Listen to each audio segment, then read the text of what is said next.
Taco Steve, your thoughts on vampires? Big fan.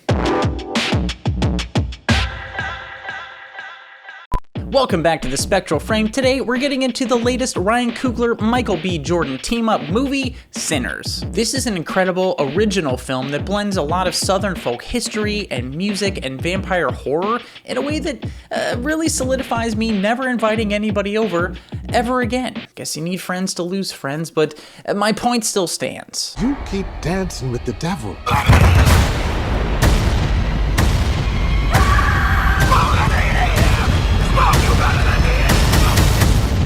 One day he's gonna follow you home. Sinners tells the story of twin brothers Smoke and Stack who arrive back in 1930s Mississippi, and they want to open a juke joint with all the money they made in Chicago working for Al Capone. I don't know about you, but that's a great setup. The twins enlist their young cousin Sammy to come and play guitar at the opening, but there's one problem. Well, three. There's vampires here, and they're trying to get their drink on, so, you know, we're gonna have to deal with that at some point. We've been gone a long time. We back now. I was sold on Sinners from the first trailer I saw. This time in like music history and this period in the Delta Blues and stuff are really, really interesting to me. On top of that, I love Ryan Coogler, I love Michael B. Jordan, and it's a vampire movie? Yes, I'm in. And I wasn't disappointed. I was absolutely sucked into this movie from the first frames all the way through the post-credit scenes.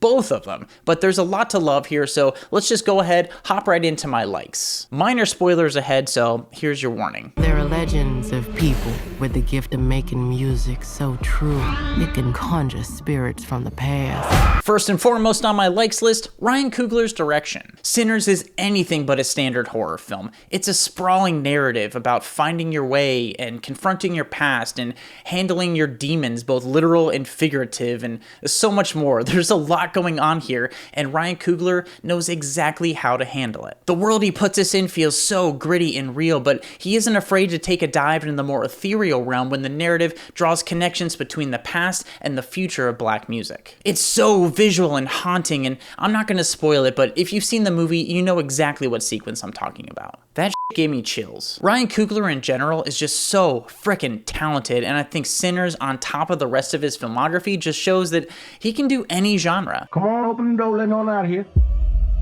Stay.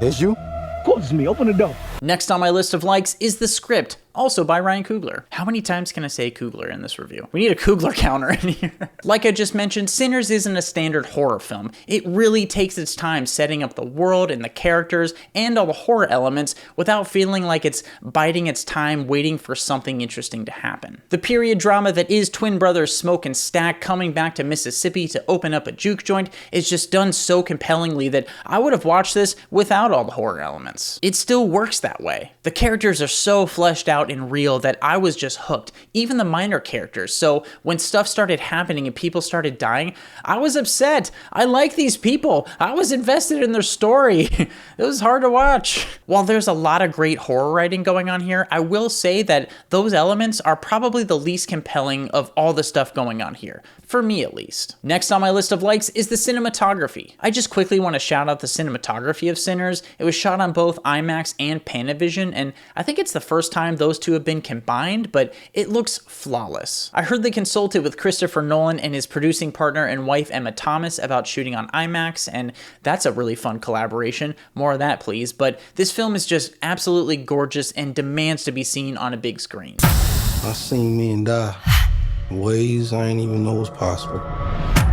Next on my list of likes, and this is a big one, the acting. Michael B. Jordan as twin brothers Smoke and Stack absolutely blew me away. His performance is pitch perfect here. He gives each of the twins their own little subtleties and nuances that you can tell which one is which throughout the film, but when they come together as a unit, it just works. It's a powerhouse. No notes. As if I'm the one to give notes to Michael B. Jordan. In his feature film debut, we also have Miles Caton playing Sammy, the musician and the twins' younger cousin. I cannot believe this is a first role. His character's young, but Caton plays him so lived. Sammy's torn between his father wanting him to become a preacher and follow in his footsteps, and what Sammy really wants, which is to be a blues musician. According to his father, he should be in the church and not playing the devil's music, but I kinda gotta side with Satan on this one. There's honestly not a bad performance in this movie. We have Delroy Lindo bringing a little comedic relief, Haley Steinfeld's in here, and better than I've seen her in a while. We have Omar Benson Miller, Tanaj Jackson, and finally Jack O'Connell. Will somebody take me in your eyes? Next on my list of likes is the music. We are gifted another great score from longtime Coogler collaborator Ludwig Göransson. He really seeds this film with a lot of those dusty blues sounds that we would expect from this time period, but also works in elements of like contemporary hip hop and orchestral arrangements and metal. Somehow? I don't know how that works. This score is great, and it adds yet another layer to Sinners that I think really contributes to the expansive nature of this entire narrative. Last on my likes list is the effects. I just want to shout these out really quick. The vampire stuff looked really good. I love the eye effect that they used, the little like red eye thing that they used for the vampires, and on top of that, the gore and blood in this was way more visceral than I expected. There was some real Sam Raimi blood moments in here, and I loved it. It was gross. Also, the way they comped Michael B. Jordan into the movie as both Smoke and Stack was seamless. In lesser movies, sometimes you can see the seams with this, whether it's the comping, the editing, or the acting, but here, none of that was a problem. These are all the high-level things I liked about Sinners. I feel like I could talk all day about the little minutia things and the scene-to-scene analysis of this movie. There's so much going on and I loved it, but I do have a couple dislikes that we gotta get to in my next section. I think I shat myself. To be clear, these are less dislikes than nitpicks of a film that I really enjoyed, so, you know, relax. I'm not gonna fight anybody in the street about this. Also, I can't fight, I have toothpicks for arms. My first nitpick about Sinners is the vampire lore. These are your textbook vampires. They don't do sunlight, they gotta be invited in, not big fans of garlic, and you gotta kill them with a wooden stake. I think I would have liked to see something maybe a little more specific from these vampires that leaned into the metaphor of vampirism specifically for this film. Like, I understand why it is the way it is. The movie's already over 2 hours long, so we don't need to like dive into all that lore and stuff. Sometimes we just need to keep going, but I still wish it was a little more dialed in. Next on my list of dislikes is some of the music stings. I mentioned earlier how much I love the score and the music. I do, but there's a couple occasions where the action was punctuated by this big kind of metal music guitar sting, and it felt like a little cheesy. Like, it took me out of it just that much. So was it bad? No, but it's definitely something I noticed and made me kind of smirk a little bit. Last on my list of nitpicks is kind of a timing issue. I don't want to get into spoilers, and this isn't really a spoiler necessarily, but if you want to avoid it, go to this time code. So there's a minor KKK subplot in this, and the way it pays off is glorious, but the timing doesn't really make any sense. Like, I understand why they made them wait to the morning for this whole thing to pay off, but like, it didn't make sense. It would make more sense to have it happen the night of, but I don't know. There's that. If you know, you know, but I had to mention it. It doesn't make sense then. Anyway, those are my nitpicks, but now we gotta hop on over to IMDb and see what kind of weird takes we can get into over there. Listen here, this ain't no house party.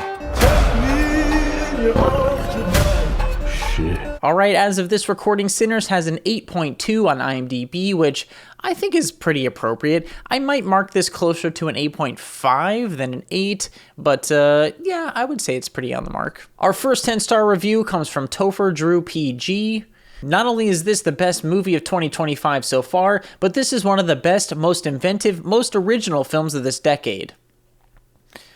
Listen, I really like this movie quite a lot, but I wouldn't go that far, really. I don't know, man.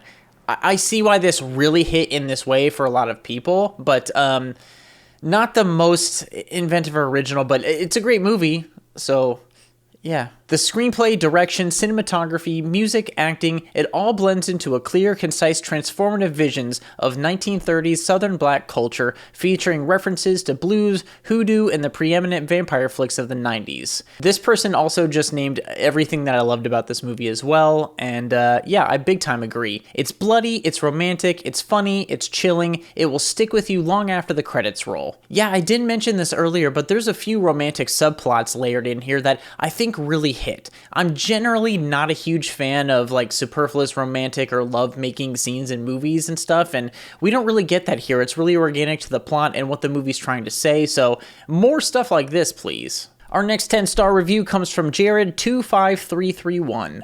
Give Ryan Coogler the Blade movie already. This is mainly why I chose this review to talk about, because I think Ryan Coogler would destroy a Blade movie. That sounds like a bad thing. He would do a fantastic job with a Blade movie. So yes, I wholeheartedly agree with the title of this review. It is long as f*** though, so I'm not going to read it to you guys, but we'll skip to the end. Overall, Sinners is an insanely phenomenal ride that proves to Hollywood that you can make a great original movie with a big budget and a great cast. This is by far my favorite movie of 2025, and we still have a stacked list for the rest of the year. I agree, Sinners is a really great example of giving a great creator a decent budget to make his vision. We kind of got that with Mickey 17, but it kind of flopped at the theaters, but this seems to be doing pretty well so far, and I hope it keeps doing well, because make more of these things. I can't say it enough. Maybe I say that with every review I do on a movie I like, but this is really great, and I want more of this, so go support it if you can. It's pretty much what I expected from those reviews, but now we gotta dive into the bottom of the barrel and check out some 1-star reviews. Our first 1-star review comes from HMAGDYEGY.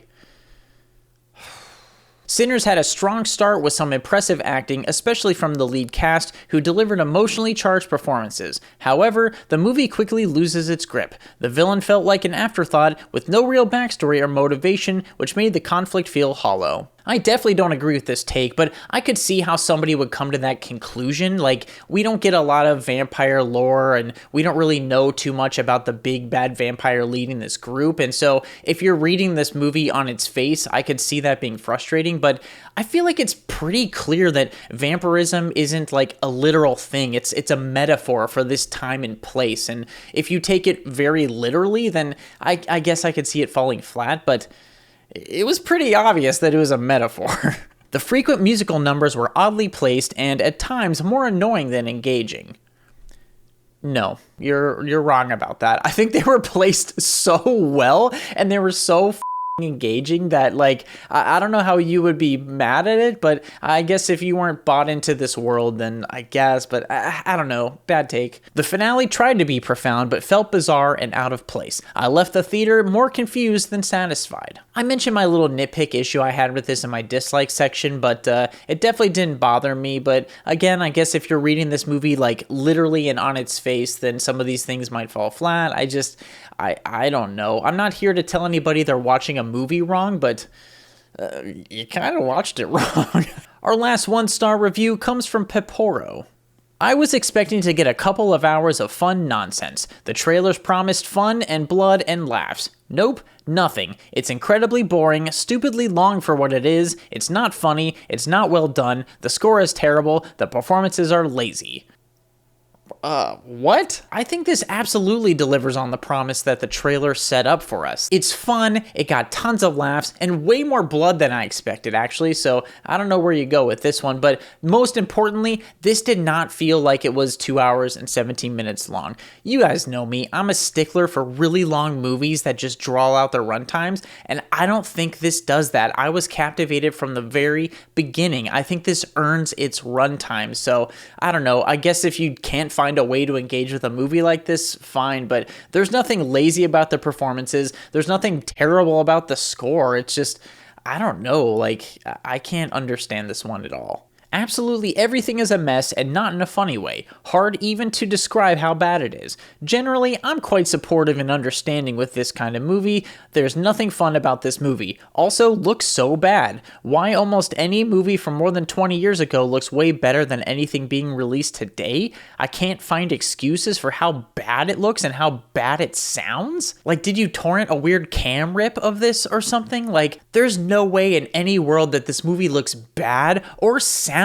bad. Like, I don't understand what you're talking about. You may not like the look of this, and you may not like the score or the sounds being used, but I don't think you can objectively say that any of that was bad. It is a gorgeous film. This is insane. This is an insane review. I'm glad we're ending on this because I feel like flipping my table over. We gotta move on from here. So is Sinners a recommend from me? Obviously, yes. Emphatically, yes. See this on the biggest screen you can. Also, I saw this movie with my buddy Isaac, and we really want like a smoke and snack prequel series. There's so much good lore there that they set up that I want them to dive into. I want that drama series. Like, I think we need it. So, sign my petition, get Ryan Coogler, get Michael B. Jordan, get somebody who looks like Al Capone, and we're gonna just do the thing, okay? You and me both. We're in it together. So what'd you think of Sinners? Did you like it? Did you hate it? Did you think it was just okay? Let me know in the comments. That's what they're there for. Hit the like button if you like the video. Hit the subscribe button if you really like the video. It's free and helps me keep making B-roll for the true crime film they're definitely gonna make about me when I die alone and my cat eats my corpse. I think it's less of a hunger thing and more of a dominance thing. Bye.